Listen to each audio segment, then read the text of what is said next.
Hi everyone, my name is Lindsay Peters and this is the presentation for my administrator interview.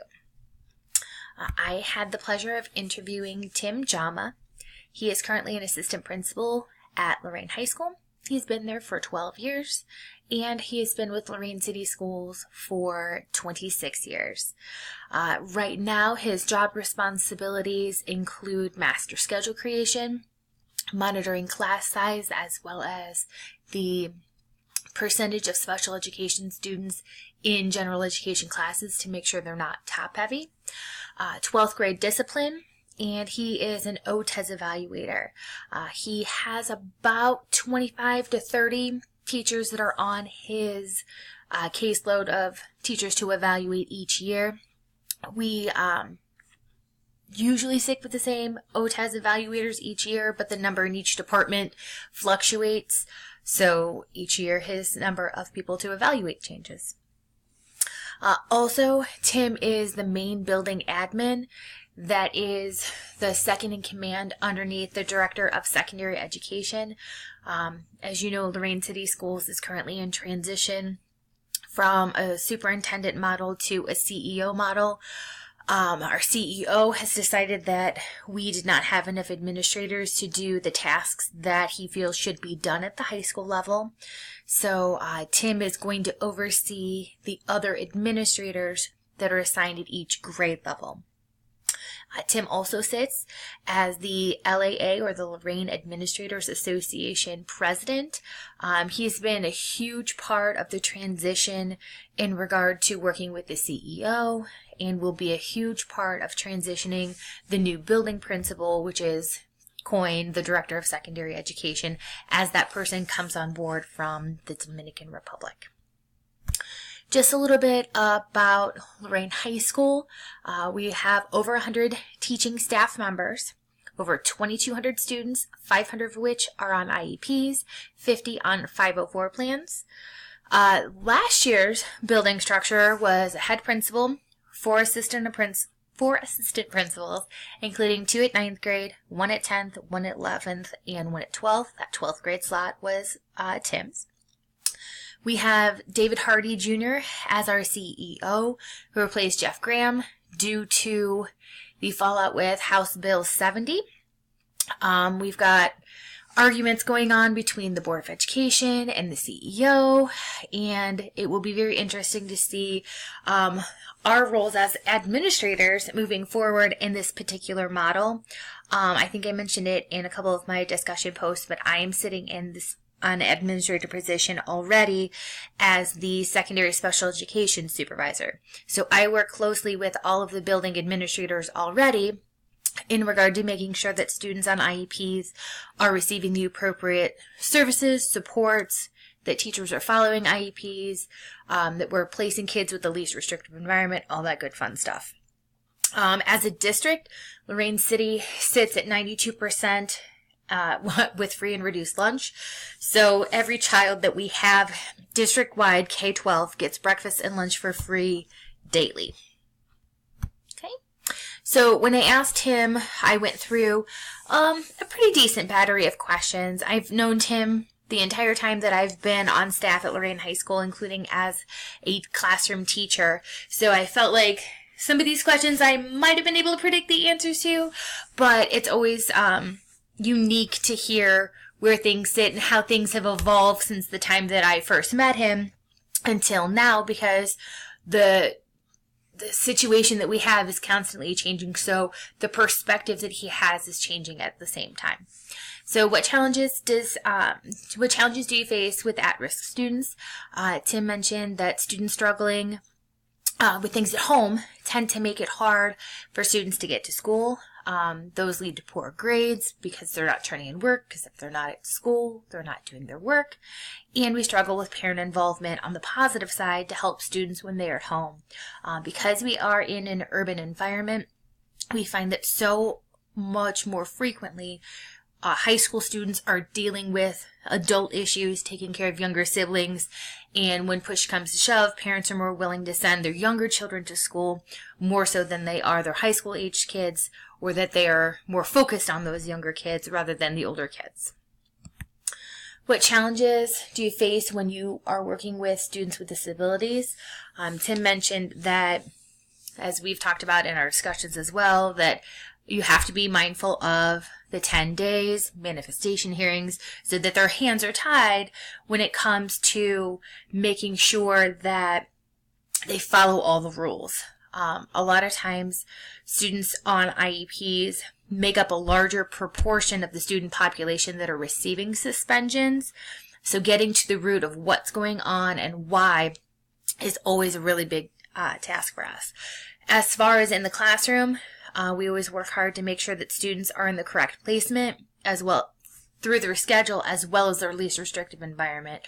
Oftentimes we have students that are extremely interested in career tech-based electives, and we want to make sure that student is set up to have success when they're in that type of class because they're used to having supports in their core academic classes.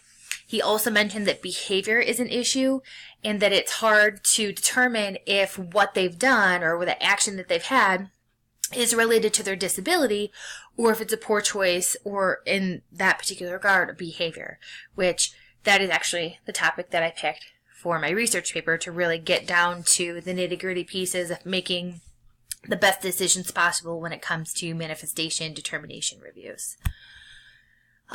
When working with families of students with disabilities, Tim mentioned that it's a challenge to actually be able to contact them. Accurate contact information, including telephone numbers and correct addresses, make it very hard to reach out to families. We do have school resource officers that we are able to send out to the home to check and see if that family is still living at that address, if there was a forwarding address. And it is a genuine struggle with how transient the population in Lorain is, that even if we had a working number this week, next week when we call to make a follow-up call, that phone number may no longer be working. He also stated that parents of students with disabilities sometimes struggle to understand the complexity of what is happening because they too have some type of learning deficit.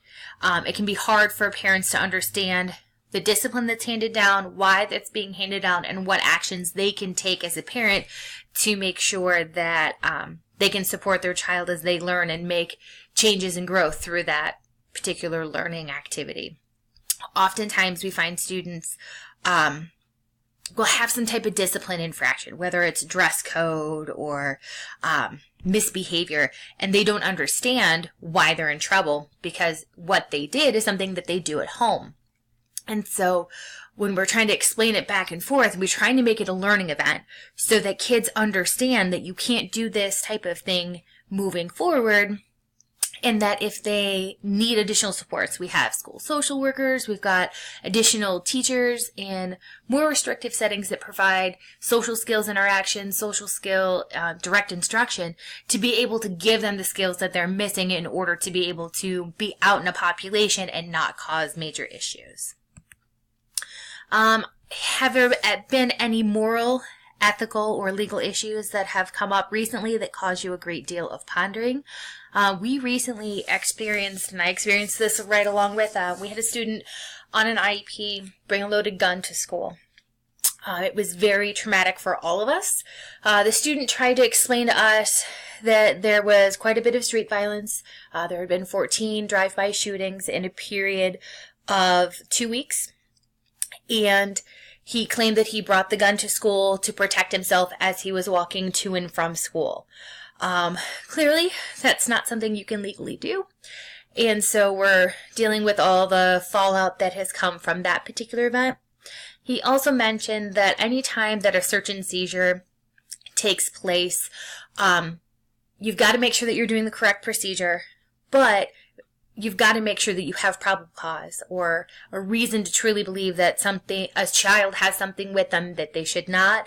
And at the same time, you've got to deal with what it is that you find when you do the search, so that if it's rumored or that it's reported that a student has a weapon, you've got to fully be prepared as the administrator to have to deal with the fact that if you find a weapon, what are your next steps from there?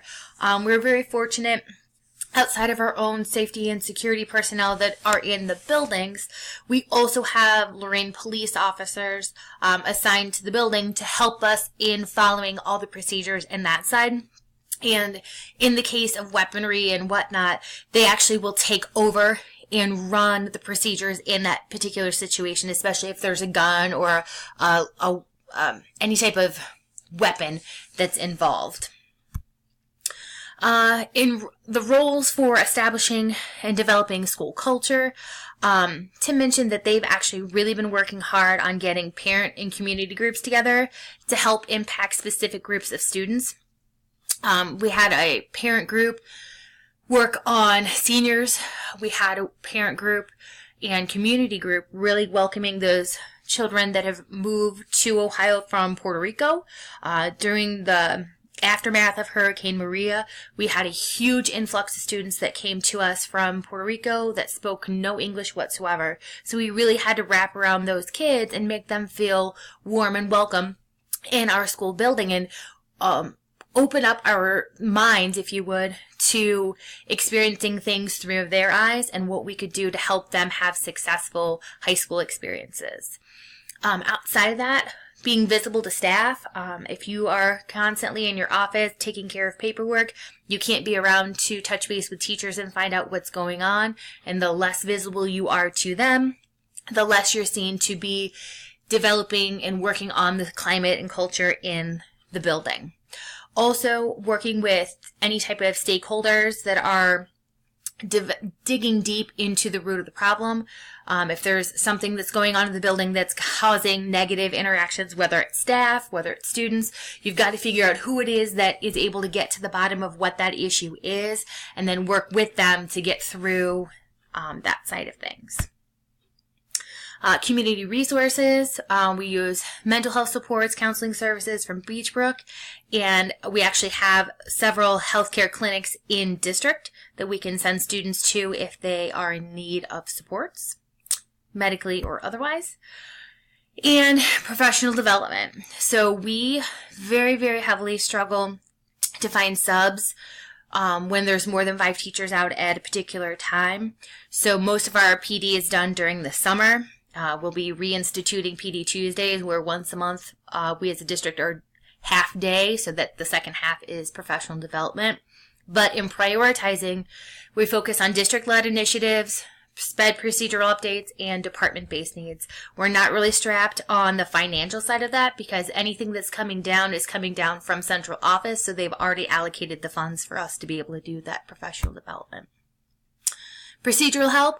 Tim's brother, Tom, is actually the superintendent of Elyria City Schools, so if he has any questions, he will pick Tom's brain, look at the district code of conduct, Ohio Revised Code, and seek out any other peers for assistance. And the most challenging thing that he found to be facing principals was time. Evaluations, building issues, observations, IEP meetings, you name it. It's all about managing expectations, getting everything done. Being everyone's everything is very difficult, and time is the only piece that is constant, that's never ending as far as what the obligations are, so that still taking time to take care of yourself in that same regard has been the biggest issue for him on that side. Okay, and then communication within the community. We do TV20 as our local cable access for Lorain City Schools. They also have a Facebook page. They use robocalls to contact parents, but as we know, if their phone numbers don't work, it doesn't always reach them. We have the marquee out front, district website, as well as Twitter. And then the last question that I asked him, which I think I chuckle at, have you participated in facility and space utilization plans? And of course, we just moved into Lorain High School brand new in 2016, and we're in the process right now of reintegrating New Beginnings Academy, which is our alternative school, as well as Early College High School back into the main campus of Lorain High. So he's been working with all of our bodies to try and make sure that this transition is smooth and as effective as possible. That is it. Thank you so much.